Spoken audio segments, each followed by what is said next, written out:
Seorang laki-laki yang baik dari kalangan masyarakat Arab Saudi seakan menjadi seorang yang aneh dalam permasalahan di kantor pengadilan Arab Saudi. Masalah ini dikarenakan antara dua saudara di kantor pengadilan. Namanya Hizan Al-Fayyidi. Dia adalah laki-laki yang sudah berumur. Dia menangis di kantor pengadilan sampai membasahi jenggotnya. Maka, perihal apa yang membuatnya menangis? Apa yang membuat Hizan menangis ialah karena kalah dalam sebuah masalah yang jarang terjadi. Dia kalah di depan saudaranya untuk masalah hak asuh ibunya yang sudah tua rentan, yang hanya memiliki sebuah cincin dari tembaga. Yang dimaksud masalah di atas adalah persaingan dalam hak asuh ibunya untuk berbakti dan berkhidmah bukan karena sebuah harta yang dimiliki ibunya. Padahal, hak asuh ibunya dulu ada pada sang kakak yaitu Hizan, yang mana dia itu tinggalnya sendirian dan ketika dia sudah menginjak usia dewasa, datanglah saudaranya dari luar kota untuk mengambil ibunya supaya hidup bersama keluarganya. Tetapi, Hizan menolak dengan berdalih dia mampu merawat ibunya yang sudah tua rentan. Sampai terjadilah perselisihan dan mengharuskan mereka membawa kasus ini ke kantor pengadilan supaya hakim bisa menyelesaikan perselisihan di antaranya. Tetapi, sampai beberapa kali sidang dan kedua saudara tersebut bersikeras mempertahankan hak asuh ibunya, hakim meminta untuk menghadirkan ibunya untuk ditanya. Maka keduanya saling bergantian membawa ibunya, serta untuk ditanya mana yang lebih baik untuk tinggal bersamanya. Kemudian, ibunya berkata sambil memberi isyarat, "Ini mataku yang sebelah memberi isyarat ke Hizan, dan satunya lagi memberi isyarat ke saudaranya." Sampai hakim dibuat bingung untuk memutuskan sebuah perkara tersebut, dan memutuskan dengan apa yang dilihatnya cocok. Maka keputusannya adalah ibunya tinggal bersama saudaranya yang lebih muda dari Hizan. Dia pun menyanggupi dalam hak asuhnya, dan inilah yang membuat Hizan bersedih. Betapa berharganya air mata Hizan, air mata kesedihan untuk merawat ibunya setelah dia tumbuh dewasa, serta betapa besar perjuangan seorang ibu yang mana telah membesarkan kedua anaknya dengan sebaik-baiknya pendidikan. فأما من أعطى واتقى وصدق بالحسنى فسنيسره لليسرى وأما من بخل واستغنى وكذب بالحسنى فسنيسره للعسرى. Setelah hakim memutuskan perkara tersebut, sedangkan Hizan menangis, Hizan dikejutkan saudaranya untuk membawa saudaranya tinggal bersamanya dan juga bersama ibunya sampai akhir hayat. Kemudian, bahagialah ibunya dan bahagia pula Hizan karena dia akan berkhidmat sebaik mungkin dan dia pun akan melihat ibunya setiap hari. يا أيها الناس قد جاءتكم موعظة من ربكم وشفاء لما في الصدور وهدى ورحمة للمؤمنين قل بفضل الله وبرحمته فبذلك فليفرحوا هو خير مما يجمعون.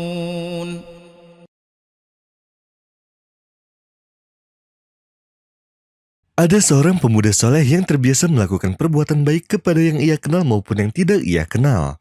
Ia dicintai keluarga dan tetangganya karena akhlak baik serta pendiriannya dalam hal beribadah kepada Robnya setiap hari. Ia menikahi gadis cantik dari kalangan orang mulia. Setelah menikah 1 bulan, terbongkarlah bahwa istrinya tidak mencintai keluarganya dan tidak menghormatinya ketika orang tuanya bertamu ke rumah mereka. Sebaliknya, pemuda soleh ini menyambut mereka dengan senang sekali dan mempersilahkan apa saja yang bersifat lezat dan enak untuk mereka. Kemudian suami pun memalingkan perhatian istrinya dalam hal ini. Tetapi istrinya berkata bahwa ia memperlakukan keluarga suaminya seperti ia memperlakukan keluarganya.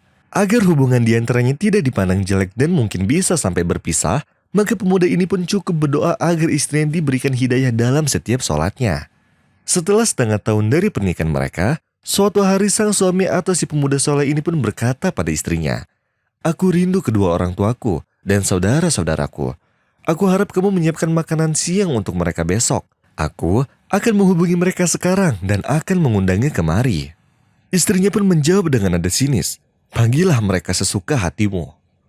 Ketika pagi datang, Sang suami pun pergi bekerja, lalu pada jam 1 siang ia datang ke rumah dan berkata pada istrinya, "Apakah makanan siang sudah siap?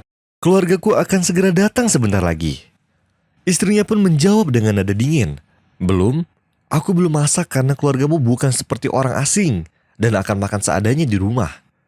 Sang suami pun berkata, "Kenapa kamu tidak memberitahu aku kalau kemarin kamu tidak akan menyajikan makanan? Mereka akan segera datang. Aku harus bagaimana?"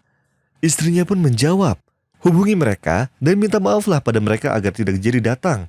Mereka adalah keluargamu dan akan menerima permohonan maafmu." Sang suami pun keluar dengan raut sedih, dan setelah beberapa menit terketuklah pintu rumah. Si istri pun berdiri dan membuka pintu. Ia terkejut bahwa itu orang tuanya dan saudarinya. Maka ayahnya pun menanyakan suaminya. Lalu istrinya pun menjawab bahwa ia keluar barusan. Ayahnya pun berkata dengan marah, "Sesungguhnya kemarin ia mengundang kita untuk makan siang. Bagaimana dia mengundang kita dan malah pergi meninggalkan rumah?" Istrinya pun tercengang mendengar hal itu dan mulai menggosok-gosok kedua tangannya dalam kebingungan. Lalu berkata dalam hatinya, "Makanan yang ada di rumah itu tidak cocok untuk keluargaku dan hanya cocok untuk keluarga suamiku." Maka istrinya menghubungi suaminya dan berkata padanya, "Kenapa kamu tidak memberitahuku bahwa kamu berniat memanggil keluargaku untuk makan siang?" Sang suami pun tersenyum dan berkata padanya, "Tidak ada perbedaan antara keluargaku dengan keluargamu." Kemudian istrinya pun berkata padanya, "Aku berharap padamu, di rumah tidak ada makanan. Pulanglah dan bawalah makanan siap saji." Sang suami pun berkata, "Mereka adalah keluargamu dan bukan seperti orang asing. Berilah mereka makanan seadanya di rumah seperti apa yang kamu inginkan untuk memberi makan keluargaku." Setelah 5 menit berlalu, datanglah sang suami membawa makanan yang paling enak, dan sebelum menyiapkan makanan untuk keluarga istrinya, suaminya pun memberitahu apa saja yang sudah terjadi padanya.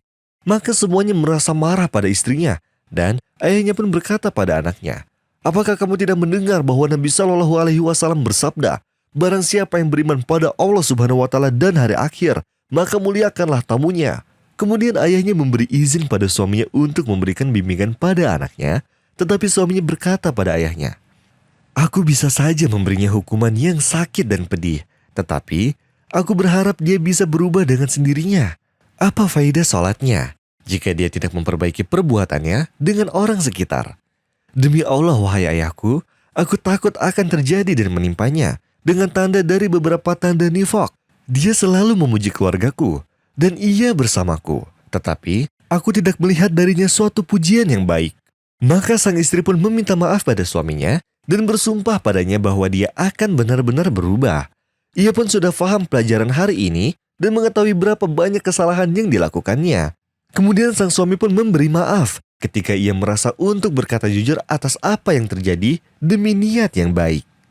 وَقَضَى رَبُّكَ أَلَّا تَعْبُدُوا إِلَّا إِيَّاهُ وَبِالْوَالِدَيْنِ إِحْسَانًا إِمَّا يَبْلُغَنَّ عِندَكَ الْكِبَرَ أَحَدُهُمَا أَوْ كِلَاهُمَا